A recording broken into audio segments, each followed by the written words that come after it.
And here is how President Obama is going to try to get away with it. Because one of his advisors during the election campaign said that the US Constitution, which is perhaps the greatest guarantee of freedom in the world, is merely a piece of paper which needs to be circumvented so that the international left can achieve the objectives that it wishes to achieve, regardless of the wishes of the American people or of the framers of your great Constitution of Liberty.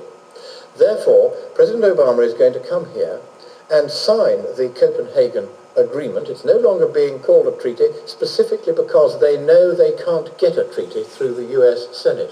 So many of you, since I spoke on this subject in St. Paul, Minnesota 2 months ago, have contacted your senators, and the senators in turn have contacted the White House, that they know they can't get a treaty through the Senate.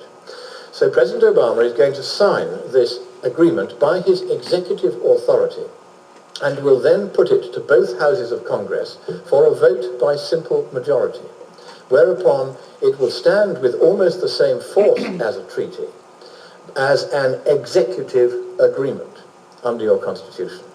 There is, however, and you'll be glad to hear this, one vital difference between an executive agreement and a treaty, and that is that a subsequent administration, if it should so wish, has the right to repeal an executive agreement.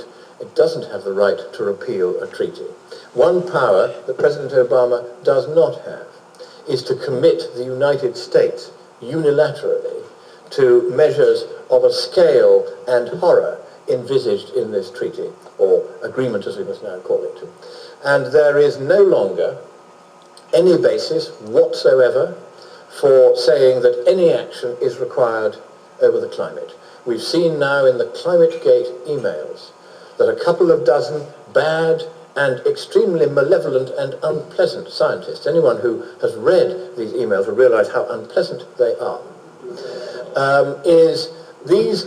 this clique, this cabal, this conspiracy, for that is what it is, have tried to bend and fiddle and fudge the data year after year, and they've now been caught out and exposed by the activities of one gallant whistleblower. At this very moment, when we now know that the climate fraud is the fraud we always suspected it to be, at this moment, your president, either unaware or aware but uncaring, wishes to sign your freedom and your prosperity away.